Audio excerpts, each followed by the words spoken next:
नमस्कार.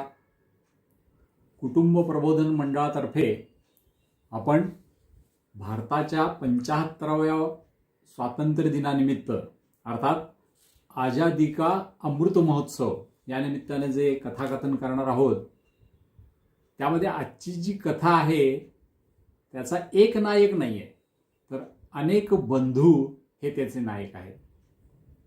भारताच्या इतिहासातलं किंवा जगाच्या इतिहासातलं सुद्धा हे एक असं विलक्षण उदाहरण आहे की एकाच घरातले सख्खे भाऊ आणि त्यांचा मित्र हे देशासाठी फासावर चढले, असं हे विलक्षण उदाहरण आहे. आणि ते घराणं आहे चिंचवडचं चाफेकर घराणं. खरं तर ते मूळचं कोकणातलं वेळणेश्वरचं घराणं, पण आता ते चिंचवडला स्थायिक होते. दामोदर, वासुदेव, बाळकृष्ण यांचे वडील जे हरी चाफेकर हे कीर्तनकार होते आणि देशभक्तीपर कीर्तन ते करायचे, स्वतः रचना करायचे आणि त्या आपल्या कीर्तनामध्ये गायचे. त्यामध्ये कधी चिंचवडला कधी पुण्यामध्ये असायचे आणि त्यांची सगळी मुलं ही देखील अशीच प्रतिभावंत आणि देशभक्त होती. सगळेजण व्यायाम करायचे, 1200 जोर ते काढायचे, सूर्यनमस्कार घालायचे, वाचन होतंच, वेगवेगळ्या रचना करायचे आणि ह्याला जोड जी होती ती काही ना काही वीरवृत्तीची कार्य करायची याची. मग कधी मुंबईमध्ये इंग्रजांनी आयोजित केलेल्या एखाद्या परीक्षेचा मंडप जाळण्याचं कृत्य असो, मुंबईतल्या राणीच्या पुतळ्याला चपलांचा हार घालणं असो, स्वदेशीचं काम करणं असो, अशी विविध कामं ते करतच होते. वासुदेव बळवंत फडके आद्य क्रांतिकारक आणि त्यांनी केलेली कृत्य हे त्यांचे आदर्श होते. त्या काळामध्ये स्वतः लोकमान्य टिळक हे पुण्यामध्ये वावरत होते, त्यामुळे ते टिळकांच्या भेटी घ्यायचे, त्यांच्यापासून ही प्रेरणा घ्यायचे. आणि याच काळात पुण्यामध्ये आलेली होती ती प्लेगची भयंकर साथ. ती साथ तर इंग्रज काय अत्याचार करू शकतात ते दाखवणारी होती. कारण लोकांचं विलगीकरण करणं आवश्यक होतं, लोकांवर उपचार करणं आवश्यक होतं. पण इंग्रजांकडे हे सगळं करणारी साधनं तर नव्हतीच, पण लोकांना दयाबुद्धीने वागवण्याची वृत्तीही नव्हती. त्यामुळं सोजिरांना आदेश देऊन टाकलेले होते आणि ते लोकांच्या मनाचा विचार न करता, त्यांच्या परंपरांचा विचार न करता काय वाटेल ते करत होते. लोकांच्या घरात घुसायचं, पार देवघरापर्यंत बूट घालून जायचं, देव फेकून द्यायचे, गर्भवती महिलांना सुद्धा हिसकून बाहेर काढायचं. आणि अगदी पंडिता रमाबाई यांच्याकडच्या 2 मुलींना सुद्धा त्यांनी नेलं कॅम्पामध्ये आणि त्यांच्यावर बलात्कार झाले. अशा सगळ्या बातम्या पुण्यामध्ये पसरत होत्या आणि तरुणांचं रक्त खवळत होतं. असं शिवाजी महाराजांच्यावर लोकमान्य टिळकांचं एक भाषण होतं, व्याख्यान होतं. त्या व्याख्यानाला चाफेकर, दामोदर चाफेकर हे उपस्थित होते. त्यांनी त्यावेळेला एक कविता म्हटली.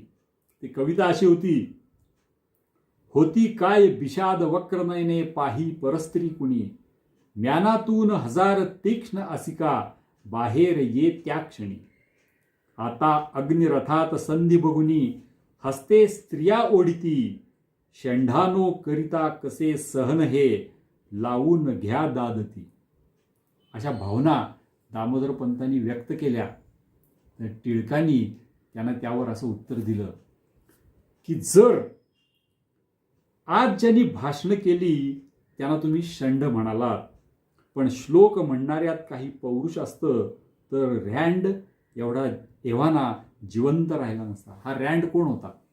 पुण्यामध्ये जे प्लेगचे उपाय सगळे चालू होते ते ज्याच्या अधिपत्याखाली चाललेले होते असा निर्दय मनाचा असा हा रँड होता. जे विविध गोष्टी करणारे, अत्याचार करणारे सोजीर म्हणजे सैनिक होते, त्यांना संरक्षण देणारा आणि प्रोत्साहन देणारा हा रँड होता.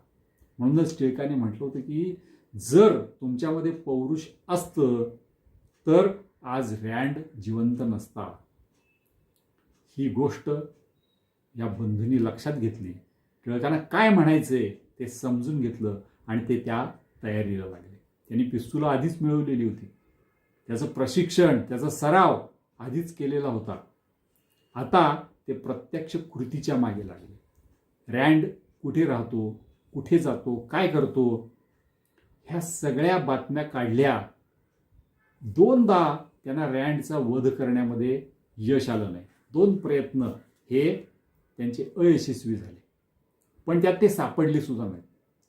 आणि 3रा प्रयत्न मात्र त्यांनी अधिक नियोजन करून केला. व्हिक्टोरिया राणीचा हीरक महोत्सव होता आणि त्यानिमित्तानं आता पुण्यामध्ये गणेश खिंडीकडून आल्यानंतर जे गव्हर्नर हाऊस आहे तिथं रात्रीपर्यंत पार्टी चालणार होती, फटाके उडवले जाणार होते, आनंद व्यक्त केला जाणार होता.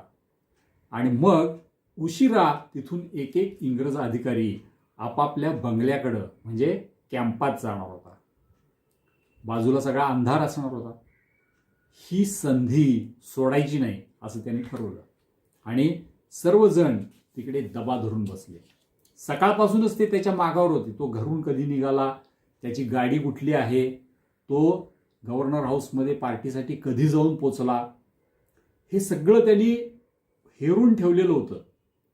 संध्याकाळी 7:30 वाजता ते आपल्या घरून निघाले आणि गणेश खिंडीपाशी जाऊन थांबले. आता अंधार पडत होता, ते अंधारात थांबून राहिले. त्यांच्याकडे पिस्तुलं होती, तलवारी सुद्धा होत्या. तलवारी पण त्यांनी एका नाल्याखाली, छोट्याशा पुलासारखं स्ट्रक्चर होतं त्याखाली लपवून ठेवलेल्या होत्या आणि सगळेजण वाट बघत होते. हे करत असताना वासुदेवराव हे गव्हर्नर हाऊसपासून थोडे जवळ थांबलेले होते. ते प्रत्यक्ष मारणाऱ्यांमध्ये नव्हते, ते इशारा देणाऱ्यांमध्ये होते. म्हणजे गव्हर्नरची गाडी बाहेर आली आणि पुढे चालली की त्यांनी इशारा द्यायचा होता. आणि प्रत्यक्ष मारण्याचं काम दामोदरपंत आणि बाळकृष्ण हे करणार होते. गाड्या बाहेर येत होत्या आणि रँडच्या गाडीसारखी दिसणारी गाडी ही बाहेर आली.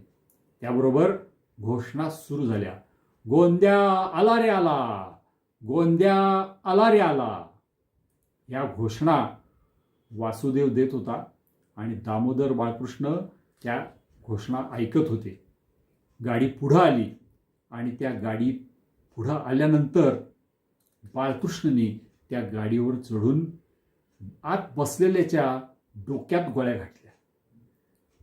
त्याला असं वाटलं होतं की हा रँड आहे, पण तो रँड नव्हता. तो एक दुसरा अधिकारी आयर्स्ट होता. डोक्यात गोळ्या घुसल्यामुळं तो गाडीतच मरण पावला. आता काम फत्ते झालं म्हणून बाजूला निघून जाणार तर मागून घोषणा अजून येतच होत्या, गोंद्या आला रे आला, गोंद्या आला रे आला. त्यांना पण कळेना काय झालंय आणि त्यांनी बघितलं तर मागची गाडी देखील तशीच होती.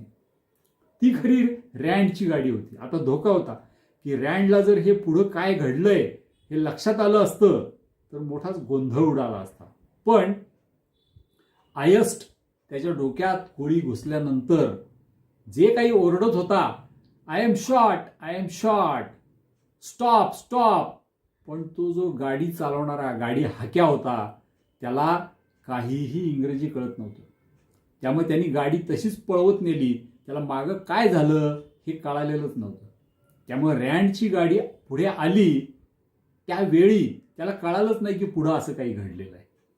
त्यामुळे ही संधी चाफेकरांनी साधली आणि आता दामोदरपंत हे त्या गाडीत मागच्या बाजूला पायरीवर चढले आणि आत बसलेल्या रँडच्या पाठीत त्यांनी गोळ्या घातल्या. फुफ्फुस फोडून त्या गोळ्या पुढं बाहेर आल्या. तो लगेच तिथंच मेला नाही. त्याला त्याच्यावर उपचार करण्यात आले, पण उपचारादरम्यान तो मेला.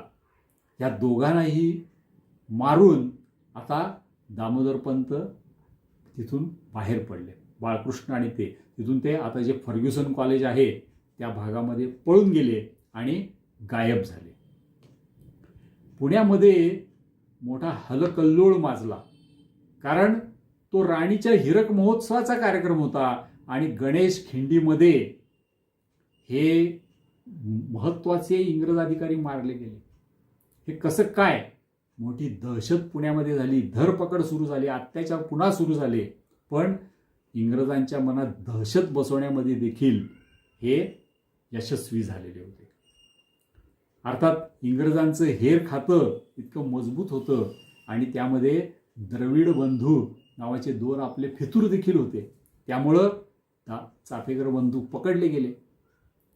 ज्या द्रविड बंधूंनी ही फितुरी केली त्यांना देखील मारण्याचं काम रानडे आणि चाफेकर यांनी केलं आणि ते देखील पुढे पकडले गेले. ह्या सगळ्या प्रकारामध्ये हे 3 जण चाफेकर बंधू, दामोदर, बाळकृष्ण, वासुदेव आणि महादेव रानडे, ह्या 4 भक्कम पुरावे हे सरकारला मिळालेले होते आणि त्यांनी कोणी माफी मागण्याची, दिलगिरी व्यक्त करण्याची अशी देखील शक्यता नव्हती. त्यामुळं ह्या 4 1 वर्षाच्या कालावधीमध्ये फासावर चढवण्यात आलं. असे हे विलक्षण कुटुंब असलेलं आणि त्यांचाच मित्र असलेलं असे हे 3 बंधू, दामोदर चाफेकर, बाळकृष्ण चाफेकर, वासुदेव चाफेकर आणि महादेव रानडे, इतकी निधड्या मनाची माणसं ही ह्या देशाला जन्माला येऊ शकतात. इंग्रजांचं इतकं प्रचंड बळ समोर असताना सुद्धा आणि देशासाठी कार्य करताना आपल्याला फाशीच मिळणार आहे याची खात्री असताना सुद्धा ही माणसं काम करतात याचं खरोखर आश्चर्य वाटल्यापासून राहत नाही आणि त्याच्यापासून आपल्याला प्रेरणा देखील मिळत असते. बोला भारत माता की जय. वंदे मातरम.